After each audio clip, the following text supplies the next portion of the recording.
ওরে আজরাইল আইসা যখন রূহ দইরা টান মারবে, ওরে তোমার আপন মা বাবা তোমারে ফেলে দিবে, আর ঘরে ঢুকাইবে না, সাদা কাফনের প্যাকেট বানাইয়া কবরের দেশে পাঠাইয়া দিবে। এতদিন যে মা বাবার জন্য এত পাগল হইলাম, কেউ আমার সাথে যাবে না। আমি আস্তে আস্তে দেখি আমার বন্ধু নাই, আমার পাশের লোকগুলো সব আলাদা হয়ে গেল। এক পর্যায়ে আবার সাদা কাপড়ে পেঁচাইয়া আমারে পাঁচ বাগানে নিয়ে রওয়ানা। ওই কবরে অন্ধকার ঘর, বাতি নাই, কোনো সাথী নাই। ওই কবরে পাড়াইয়া পাড়াইয়া মাটি দিয়া সবাই চলে গেল, আমি এখন একা। আমার ডানে মাটি, বামে মাটি, সামনে পিছনে উপরে নিচে মাটি। কই আমার বাড়ি, কই আমার গাড়ি, কই আমার সন্তান, কই আমার মা বাবা, কই আমার ক্ষমতার চেয়ার, কই আমার সম্মান। এখন এই অন্ধকার কবরে দুইজন ফেরেশতা চলে আসবে প্রশ্ন করার জন্য। রবের পরিচয় দাও, ধর্মের পরিচয় দাও, রহমতের নবীর পরিচয় দাও। আমি যদি মাওলারে না চিনিয়া কবরের বিছানায় যাই, ওরে গুনাহগার বেনামাজি তখন বলবে হা হা লা আদরি, হা হা লা আদরি, হা হা লা আদরি। আফসোস, আমি কিছুই জানি না, কিছুই জানি না, কিছুই জানি না। আমার রবকে আমি চিনি না, আমার ধর্ম কি জানি না, মুহাম্মদ নবীকে আমি চিনি না। নবী বলেন সাথে সাথে আমার মাওলা রাগান্বিত কুদরতি আওয়াজ দিবেন। আল্লাহ বলবেন ফেরেশতা, এর সাথে আর ভালো ব্যবহার করার কোনো সুযোগ নাই। এই বান্দারে আমি দুনিয়াতে কত আদর করছি, আমি আল্লাহ কত নেয়ামত খাওয়াইলাম। আমার দেওয়া জমিনের ফসল খাইলো, গাছের ফল খাইলো, নদীর মাছ খাইলো, একবারও শুকর আদায় করে নাই, বরং আমার নাফরমানি করেছে। আলেম ওলামারা বুঝাইলো, বুঝে নাই, বিরোধিতা করেছে।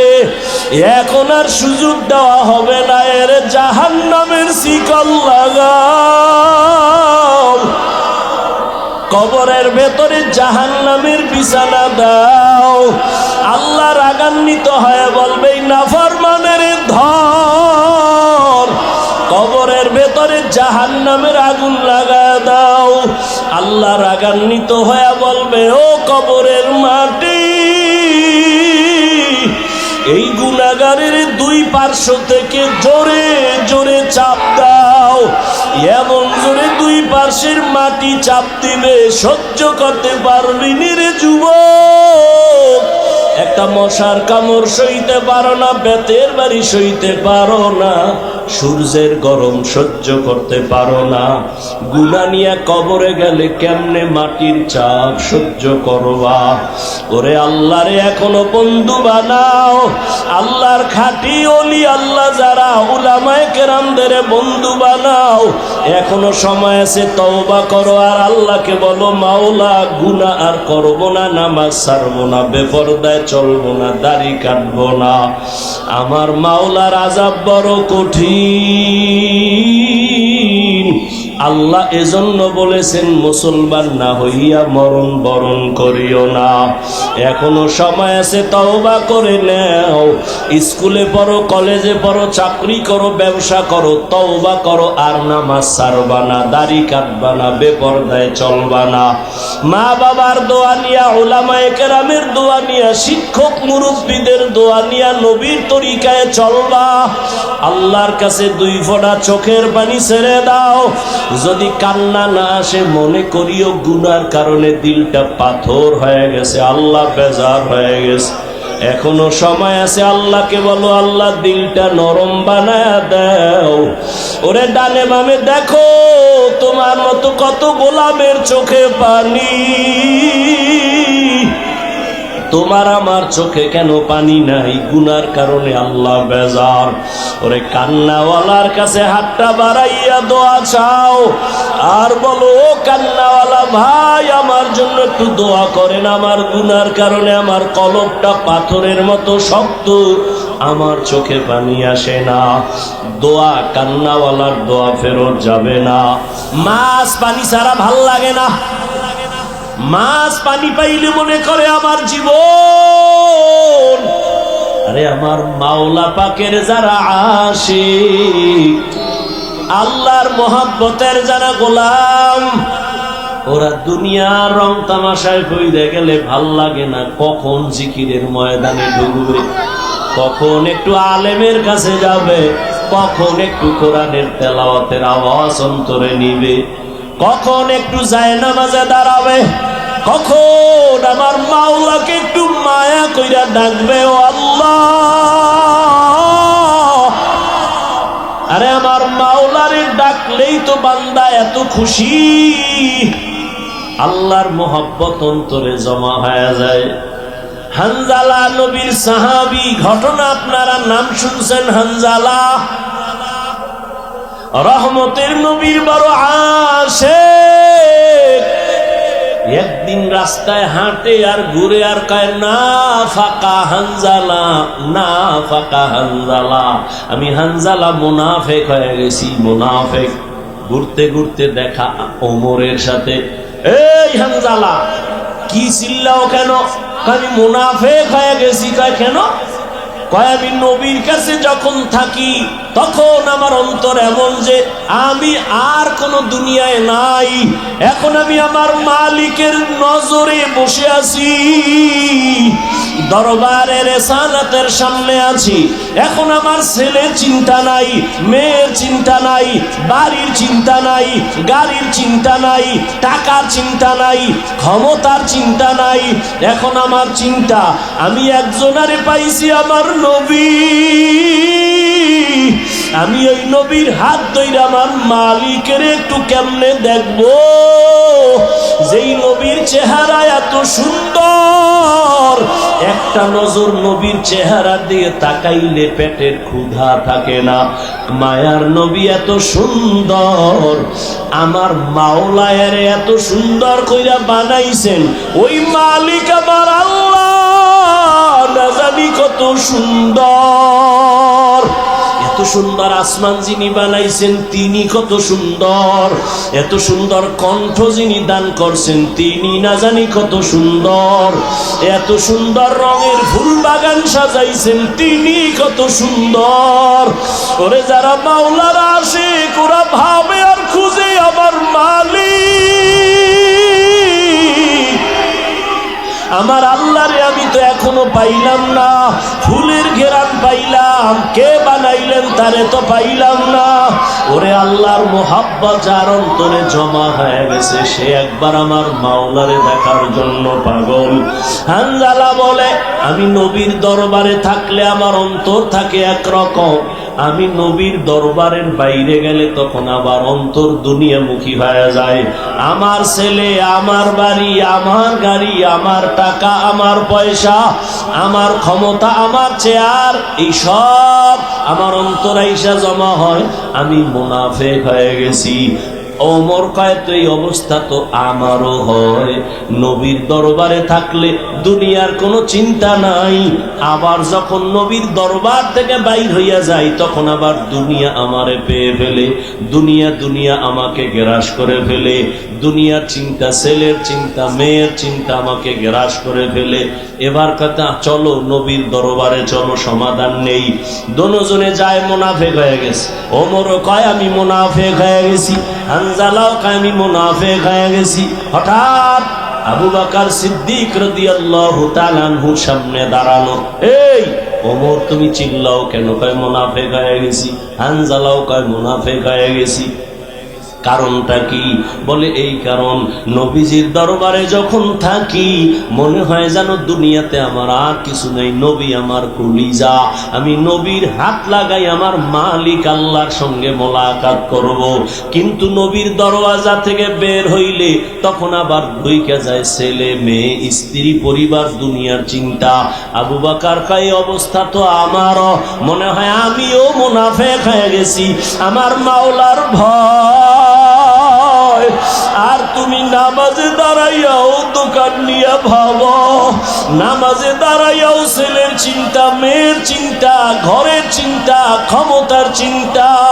ওরে আবু বকর, নবীর দরবার থেকে বের হইলে দুনিয়া, নবীর দরবারে থাকলে দুনিয়ার চিন্তা নাই, এরপরও ভয়, কান্নার আওয়াজ। আর তোমার আমার তো নামাজের মধ্যেও দুনিয়া ঢুকানো, জিকিরের মধ্যেও দুনিয়া ঢুকানো। তোমার আমার চোখে পানিও নাই, কোনো আফসোসও নাই রে বাবা। নবীর দরবারে গেলেন, রহমতের নবী বলেন, এমন যদি তোমাদের হয় আর ভয় লাগে, এটাই তোমাদের ঈমান যে শুদ্ধ পরিপক্ক, এটাই তার প্রমাণ, তোমাদের ঈমানে কোনো ভেজাল নাই।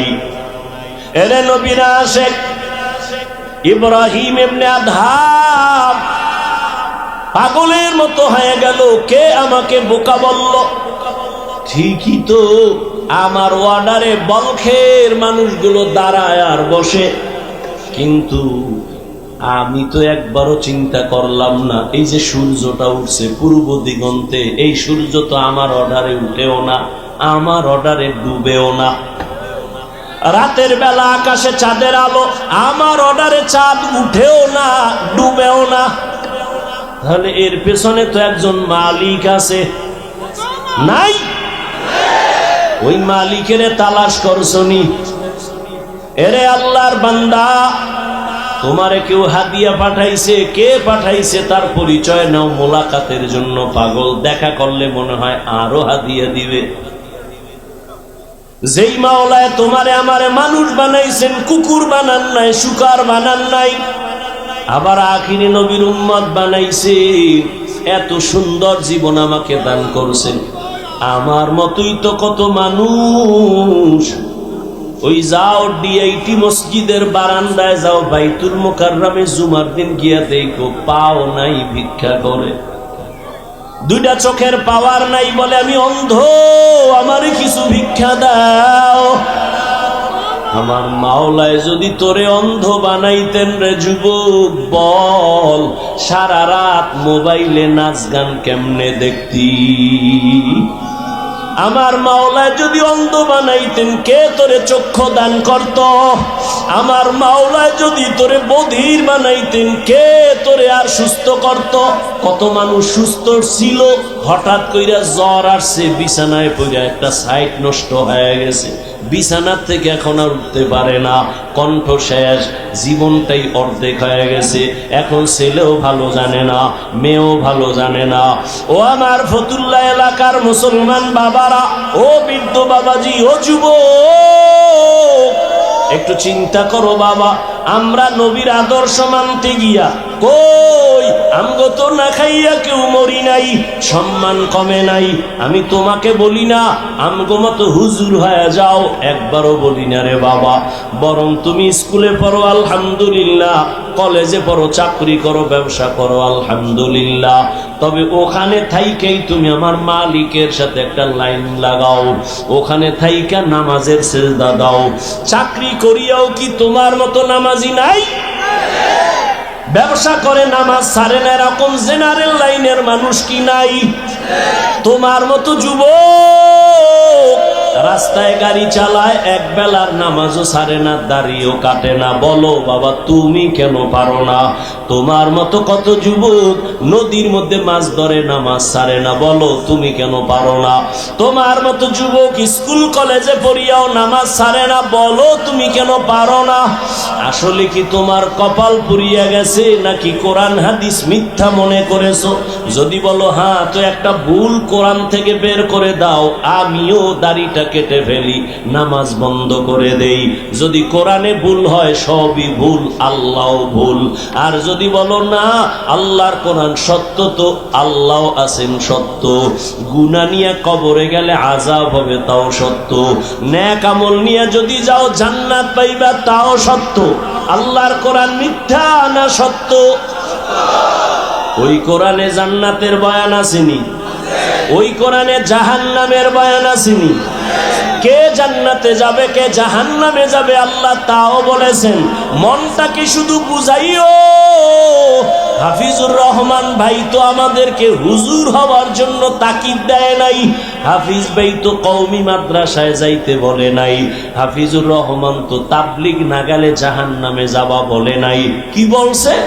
স্কুলে পড়লেও নামাজ ছাড়া যাবে না, স্কুলে পড়িয়াও তো আমার মতো যুবক নামাজ পড়ে, আমি কেন পারি না? আমার মতো যুবক চাকরি করে নামাজ পড়ে, আমি কেন পারি না? আমার মতো যুবক ব্যবসা করে নামাজ পড়ে, আমি কেন পারি না? আমার কপাল বুঝি খারাপ, গুনার কারণে আল্লাহ বুঝি আমার উপরে বেজার হয়ে গেল। এখনো সময় আছে, তওবার দরজায় ফিরে আসো। আল্লাহ তাআলা বারবার ডাকে, আয় কই যাবি বান্দা আয়, যেদিকেই যাবি জাহান্নাম ছাড়া আর কিছুই নাই। আমার দরজাটা শান্তির আর রহমতের দরজা, তওবা কর, জীবনের সব গুনাহ মাফ করে দিব। 5 বেলার নামাজ পড়ো, মা বাবার দোয়া নাও, বেয়াদবি করিও না, শিক্ষকের দোয়া নাও, বেয়াদবি করিও না, ওলামায়ে কেরামের পরামর্শ নিয়ে নামাজ পড়ো, দাঁড়িয়ে রাখো, মা বাবার দোয়া নিয়ে চলো, চাকরি করো, ব্যবসা করো, হালাল ভাবে চলো, হারাম খাইও না, কারো হক নষ্ট করিও না, কারো উপরে জুলুম করিও না। যদি এমত অবস্থায় তুমি নেক আমল নিয়ে কবরে যাইতে পারো, তোমার কবর হবে জান্নাতের বাগান। আল্লাহ তাআলা আরামের বিছানা দিবেন ফেরেশতার মাধ্যমে ঘুমানোর জন্য। আর যদি বান্দা গুনার মজা পাইয়া গুনাহ করতে করতে করতে করতে আজরাইলের হাতে ধরা খাইয়াই যাও, আজরাইল যদি আইসা দেখে তোর কানের ভেতরে গানের তার লাগানো, তুই বিছানায় শুয়া শুয়া গানের তার কানে লাগাইয়া গান শুনতেছো, আজরাইল যদি এর মধ্যে আল্লাহ পাঠায়া দেয়, অবস্থা কেমন তোমার খারাপ হয়ে যাবে। ঈমান নাই, কালেমাও তোমার জবানে আর আসবে না। নবী বলে, একটা জ্যান্ত ছাগলের চামড়া খুললে যেমন কষ্ট পায়, একটা গুনাহগার বেনামাজির রুহটা যখন আজরাইল নেয় সেই কষ্ট শুরু হয়ে যায়। আজরাইলকে দেখে এক হাত মাশরিকে আর এক হাত মাগরিবে, পা জমিনে মাথা আসমানে, চক্ষু দুইটা বড় বড়। এখানে দেখাই গুনাহগারের কলিজার মধ্যে কম্পন শুরু হয়ে যায়। আর যেই জাহান্নাম আল্লাহ বানাইছেন, ওই গুনাহগারেরা জাহান্নামের ছবিটা দেখায়া দেয়। ও আল্লাহর বান্দা, তুমি আমি তো মানুষের কাতারেই নাই। যারা মানুষ, ওই যে আবু বকরের কথা বলতেছিলাম, রহমতের নবী, যার কোনো গুনাহ নাই, তিনিও কান্না করতেছেন আল্লাহর আদালতের হালাতের কথা চিন্তা করিয়া। আম্মা জান আয়েশা রাদিয়াল্লাহু আনহা বলেন, নবীজিকে আমি জিজ্ঞাসা করলাম, নবী আমার রুমে বৈশা কাঁদেন কেন? নবী বলেন, ও আয়েশা, হাসরের ময়দানে আমার উম্মতের কি উপায় হবে, এই চিন্তায় আমি কান্না করতেছি। আম্মা জান বলেন, ও নবী, হাসরের মাঠটা কেমন হবে? নবী বলেন, আয়েশা, এই জমিনটা হবে কিয়ামতের মাঠ, আরাফার ময়দান হবে আল্লাহর বিচারালয়, আদালত। এই দুনিয়ায় তো বড় বড় মাস্তান তো চলে গেল, আল্লাহর কোরআনের একটা ভুল বের করতে পারে নাই, নবীর একটা কথার মিথ্যা প্রমাণ করতে পারে নাই। আল্লাহর নবী বলেন, ওই হাদিস এখনো আছে, কোরআন এখনো আছে। আম্মা জান আয়েশাকে নবী বলেন, কিয়ামতের ময়দান এমন এক অবস্থা হবে, পুরা জমিনটা সমান হবে। সূর্যটা এখন তো বিজ্ঞানীরা বলে জমিন থেকে 9,30,00,000 মাইল উপরে। কিয়ামতের ময়দানে আল্লাহ অর্ডার করবে, সূর্য নিচে নেমে আয়, তোর যত মুখ আছে নিচে কর, যত তাপ আছে তাপ জমিনে ছাড়। সূর্যের তাপে জমিনটা পুড়িয়া তামা হয়ে যাবে। স্বর্ণ হবে না কেন? জমিনটা পুড়িয়া রূপা হবে না কেন? পিতল হবে না কেন? মুফাসসিরিনে কেরাম বলেন, স্বর্ণ, রূপা, তামা, পিতল এগুলো হবে না। জমিনটা তামা হওয়ার কারণ, তামার ধাতুর মধ্যে একটা গুণ আছে, স্বর্ণের মধ্যে নাই, রূপার মধ্যে নাই। বলে কি? স্বর্ণের এক মাথা গরম হলে ভিন্ন মাথা গরম হয় না, রূপার এক অংশ গরম হলে অন্য অংশ গরম হয় না। কিন্তু তামা এমন একটা ধাতু, এক পার্শ্বে গরম হয়ে গেলে পুরাটাই গরম হয়ে যাবে। আল্লাহ যখন বলবে সূর্য তুই মনের মতো তাপ দিতে পারো না, আজকে সব তাপ ছাইরা যাবে, সূর্যের এমন তাপ শুরু হয়ে যাবে, জমিনটা তামা হয়ে যাবে। নবী কান্না করেন আর বলেন, আয়েশা অন্যদিকে জাহান্নামের আওয়াজ, জাহান্নাম চিল্লায়া বলবে, আল্লাহ বেনামাজি কই, বেপরদাওয়ালা গুনাহগারেরা কই, আমার পেটের মধ্যে দাও, আমার পেটে বড় ক্ষুধা। আল্লাহ বলবে, জাহান্নাম একটু অপেক্ষা কর, আমি বিচারটা শেষ করে নেই, তারপরে তোর খোরাক আমি দিতেছি। নবী বলেন, জাহান্নাম থামে না। তখন আল্লাহ অর্ডার দিবেন, এই ফেরেশতারা জাহান্নামের গলার মধ্যে 70,000 শিকল লাগাইয়া বাঁধো, এক একটা শিকলের গোড়ায় 70,000 ফেরেশতা ধর, ধইরা ভালো কইরা পেছন দিকে টাইনা রাখ, ও যেন আমার আদালতের দিকে আসতে না পারে। যদি আমার আদালতের দিকে আগায় আমি তো আর বিচার করতে পারবো না। জাহান্নামের আগুন এই মানুষগুলোকে পেটের মধ্যে নিয়ে নিবে। আল্লাহর অর্ডারে ফেরেশতারা জাহান্নামের গলায় শিকল লাগাইয়া 70,000 কইরা এক একটা শিকলের গোড়ায় জাহান্নামের ধরবে, ধইরা রাখতে পারবে না। এত চিল্লানি দিয়া বলবে, আল্লাহ বেনামাজি গুনাহগার আমার খোরাক গুলো দাও, ক্ষুধা।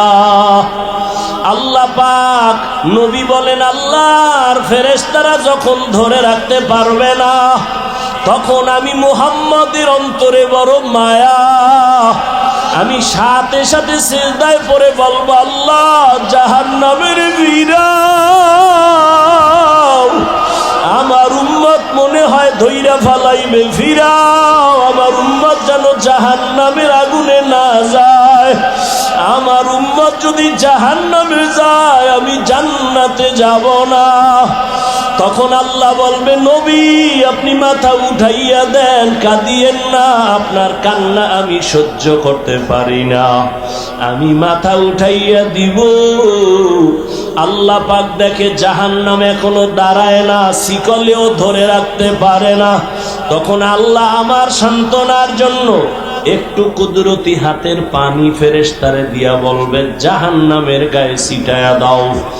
যখন জাহান্নামের গায়ে আল্লাহর দেওয়া কুদরতের পানিটা ছিটায় দিবে, জাহান্নাম দ্রুত গতিতে পেছনে ভাগতে থাকবে।